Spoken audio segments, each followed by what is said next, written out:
Litong-lito ngayon si Warren sa kung ano nga ba ang gagawin niya. Kaya hindi ko alam kung makakausap natin na maayos. Dahil po litong-lito naman talaga yung tao.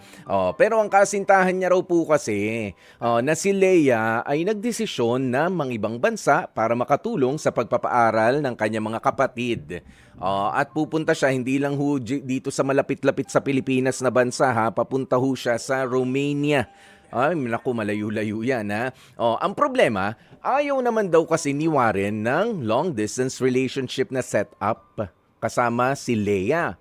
Gustuhin man sumunod naman ni Warren sa Romania o sa Romania, ayaw naman din daw niyang malayo sa kanyang pamilya mismo na nandito sa Pilipinas. Kaya kumustahin nga po natin ang ating kapatid na mula sa Laguna, 27 years old na si Warren.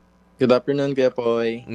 Ayan, litong-lito ka na. Saan ka ba litong-lito? Sa pagpapatuloy ng relationship ninyo o sa kung ano ba ang gagawin mo sa napipintong pagpunta sa Romania nitong jowa mong si Leia?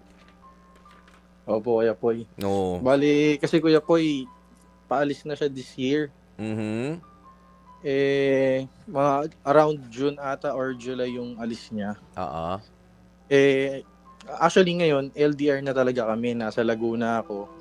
Tapos siya nasa Manila. Kasi may business kami dito.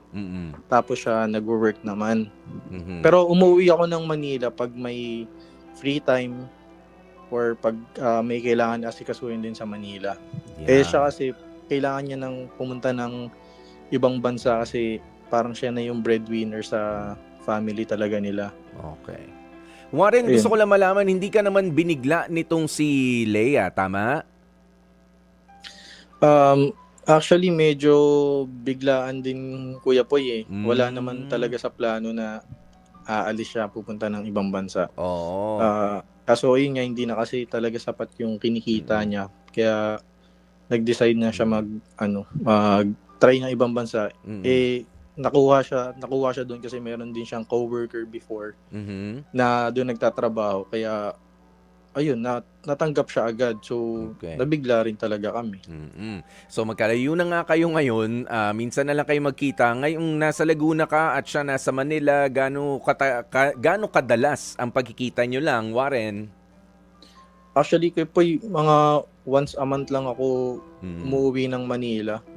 Tapos minsan pumupunta rin ako ng ibang province kasi may ibang business din kami doon. Kaya hindi rin talaga ganun kadalas. Sige, as it is, talaga pala nasa loob na rin kayo ng long distance relationship. Hindi mo nga lang din talaga ine-expect na lalayo pa ng ilang hundreds of miles pa o thousands of miles pa itong si Leia. Sige. Yes, Kuya po. Kanina tinatanong ko rin, ano ba ang salita dun sa Romania? Kasi kailangan syempre marunong mag-communicate din si Leia, no? Pwede may preparation din siya dun. Wala akong idea kung ano yung ano. Pero hindi naman kasi sila talaga direct sa ano kasi siya, Kuya Poy, sa casino dealer siya.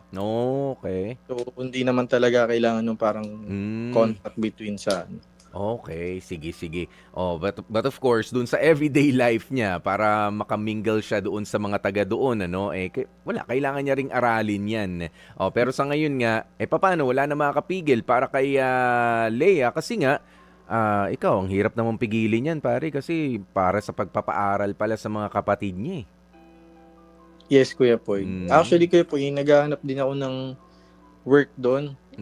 Para kasi yung plano ko sumunod, pero since may business nga kami dito sa Laguna, hindi ko talaga alam kung ano gagawin ko, Kuya Boy, kasi sa akin din maiiwan yun parang doon ako nahihirapan. Parang pababayaan ko ba siya yung negosyo namin or susunod ako sa kanya sa Romania sa ngalan ng pag-ibig. Yan. Alam mo, ang lakas sana maulit muli na pelikula noon itong itong eksena mo. Parang yung Aga Mulak tsaka kaya Lea Salonga, di ba? But of course, dun din sa movie na yun, natin, na of course, nasa ibang lupain siya, kahit na sumunod ka, you don't expect na ganun ang pamumuhay doon. Tama? Yes, Kuya Poy. Oo, ready ka ba doon sa mga changes kung sakasakaling ang ilaban mo yung pagbabago? Of course, dito ikaw ay business owner, doon wala kayong business doon. Mauutos-utusan ka roon unless you are ready. Bukod kasi sa relationship ninyo, no? Kailangan mo na kumita, lumaban doon. Parang pelikula rin ni Alden to, tsaka ni Catherine, eh. 'Di ba? Oo, Oh. Kuya Poy. Oh, lakas makaganon. Hindi kaya ka lang nagiging emotional dahil dun sa napanood nyo ba yung pelikulang yun? Yung kay Alden tsaka Catherine, Kuya Poy. Nakarelate ka? Medyo, Kuya Poy. Di ba? Pero sa huli naman naging maayos naman sila.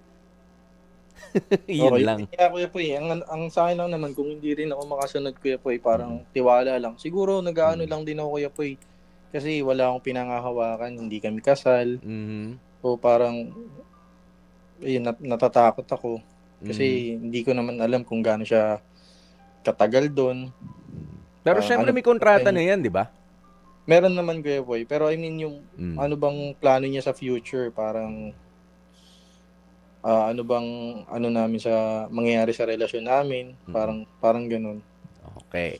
Sige, alam mo, itong pagkakataon na to ibibigay ko sa iyo para itanong ang lahat para kay Leia at subukin natin na baka makatulong din ang ating mga kapatid na nakikinig ngayon at syempre ako si Kuya Poy para doon sa mga para bang labong-labo ka. Sabi mo nga litong-lito ka sa mga katanungan ngayon. Sabihin mo it's as if nasa kabilang linya lang itong si Leia. Sige, magtanong ka na. Go ahead, Warren. Leia, sa ngayon talaga sobrang naguguluhan talaga ako sa sitwasyon natin ngayon. Parang hindi ko kaya kasing malayo sa'yo. At the same time, alam mo naman na meron din akong priorities dito sa Manila sa business namin. Sa akin lang, sana matulungan mo ako sa nararamdaman ko na parang tanggapin kung ano yung future na at tanggapin yung pagpunta mo sa ibang bansa. Kasi hindi ko talaga alam yung gagawin ko. And sana kung matuloy ka man doon, sana magkaroon tayo ng tiwala sa isa't isa at umaasa ako na hanggang dulo ako pa rin yung mamahalin mo. Kasi mag-aantay ako hanggang pagbalik mo. Ayun lang Kuya Poy. At kung yan naman ang mga sinasabi mo, maganda siguro sa pagkakataong ito, ay mag-usap kayo ni Leia at mag-set kayo ng mga goals sa pagpunta niya ron. Of course, ayaw naman natin na puro relationship lang ang mga pinaplano niya sa pagpunta niya ron. Kailangan niyang pagplanuhan din yung mga titigilan niya, aralin niya, may mga kakausapin siya doon, di ba? But at least, as a couple, kailangan siguro na meron kayong mga goals. Meron na ba kayong mga napag-uusapan? Meron naman Kuya Poy, pero yung inaano kasi kasal Kuya Poy, pero siya yung may ayaw din eh. Sa ngayon, parang hindi siya ready kasi nga dahil sa family niya. Oo. Tsaka hindi, para mahirap isingit yata yung usapin na yan ngayon dahil isang malaking pagbabago itong gagawin niya eh. Career move, major career move yung gagawin niya. So, hindi naman ba sumasama ang loob mo doon sa parting yun? Hindi naman Kuya Poy, naiintindihan ko naman yung Kuya Poy kasi para sa pamilya niya yun eh. Hindi ko naman pinagdadamot yun sa kanya. Okay, sige. So medyo iset aside na muna natin yan. Nandyan pa rin naman yan sa table pero wag na nating ipilit sa ngayon. Pero sabi mo nga by June or July baka paalis na siya. Tama? Ayan, pero mas maganda mapag-usapan nyo ngayon. So, gaano nakatagal? Yun ang mga dapat mong alamin. Gaano katagal ba ang kontrata mo? Magre-renew ka ba kung sakasakaling mag-enjoy ka ron? Magkikita ba tayo? Makakapagbakasyon ka ba? Or ako ang maiimbitahan dyan para magbakasyon? Diba? You set some goals. Kahit na medyo ang labo-labo pa, at least you have something to look forward to. Yes, Kuya Poy. Oo, hindi yung para singilin mo siya, hindi yung para sumbatan mo na sabi mo ganito, sabi mo ganyan. At least meron kayong plano, meron kayong siguro by December baka pwede ako may napag-iipunan ako. O pwede pala. Kailangan ba raw ng visa doon? Diba? Yes, Kuya Poy, kailangan ko. O, di ba? O yan, may mga preparation ka.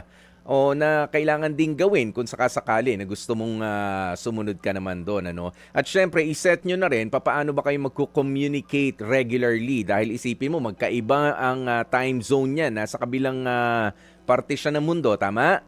Yes, Kuya Poy. Oh, yan. Pero sabi ko nga kanina, no, swerte tayo. Meron na tayong mga video call, meron na tayong mga text messaging, 'di ba? May mga ganyan, mga SMS, emails, kung sakasakali, 'di ba? Iyan ang dapat nyo nang planuhin. O tapos, alam mo, ito lang naman din ang importante para sa long distance relationship, ano, yung be open. O maging open kayo sa feelings ninyo sa isa't isa. Kapag medyo nagtatampo ka, sabihin mo nagtatampo ako kasi hindi na tayo nagkakausap katulad dati. Sabihin mo lang. Pero wag mo namang i-impose na hindi na magbabago ito. Ganyan, it's kailangan ikaw mag-adjust at hindi ako. Kailangan pareho nag-a-adjust. Kumbaga, nailalabas lang yung sama ng loob but not necessarily gusto mo mag-adjust para sa iyo and to put pressure on your partner. Iwasan natin yung ganon, Warren, ha? Yes po, Kuya Poy. Oo, magandang sabihin yung niloloob natin pero hindi para sumbatan, hindi para singilin yung ating partner at pahirapan siya dahil isipin mo, balikan mo ulit kapag ka ikaw ay natutokso na magtampururot ng husto pare, isipin mo, ba't nga ba ginagawa ulit to ni Leia? Bakit, Warren? Ang sagot? Para sa pamilya, Kuya Poy. Yun, para sa pamilya niya and you. Kasi hindi pa naman kayo kasal. Tama? Yes, Kuya Poy. Ayun yun. At syempre, ikaw naman, sabi mo nga may iwan ka rito, may mga inaasikaso ka, mag-focus ka dyan. Mag-focus ka dyan. Buti ka nga merong business na inaasikaso o hindi ko naman sinasabi lunurin mo yung sarili mo sa pero at least, 'di ba, may iwasan mo yung mga panahon na mamimiss mo siya. At least meron ka pa rin na ina-achieve as an individual, 'di ba? As an able partner na hindi gagawin ko ang lahat ng makakaya ko, gagalingan ko sa pag-handle ng business ko para in the future, 'di ba? Magkaroon din ako ng sarili ko, mapauwi ko na si Leia. O kung hindi man, makapag-ipon ako na lang ang susunod sa kanya. Di ba? Meron ka mga goal na ganyan, individually, na pwede mong i-develop. Opo. Tama? O yun. Yes, Habang naghihintay ng panahon na kayo ay magkasama ulit. Ayan. At syempre, mas maganda talaga ay meron nga kayong plano kung on how to communicate. Aralin nyo na anong oras ba sa araw. Kailangan ba immediate yung pagsagot? Kasi magkaiba yung oras ng Romania at ng Pilipinas. O kailangan mahaba-haba ang pasensya natin sa ganun. Not unless emergency talaga. 'Di ba? Ayun, tawagan na tayo. At kapag tumawag ako, kailangan nandyan ka. Emergency eh. 'Di ba? Yes po. Ayun. So, anong pakiramdam mo ngayon, Warren, sa pag-uusap natin? Meron ba na itulong sa'yo kahit papaano ang heart to heart o meron ka pang gustong mga itanong? Yun, kaya po medyo na dagdagan naman yung yung kumbaga yun nga, yung goal yung sinasabi mo, parang doon ako parang na enlighten ba na parang nga kailangan namin ng na mag-set ng goal para makatulong din sa amin. Kumbaga magiging win-win siya para sa amin. Hindi naman puro pahirap. Alam ko magiging mahirap na hindi kayo physically magkasama, hindi kayo physically together, but then again, it's not all bad. Okay? Hindi naman masama ang naidudulot lang ng long distance relationship. Balik tayo. Bakit nga ba kinailangang umalis? 'Di ba may mas magandang dahilan para sa pamilya niya, may mas magandang intensyon. Ayan. Kaya magsuportahan at tuloy lang sa pagmamahal.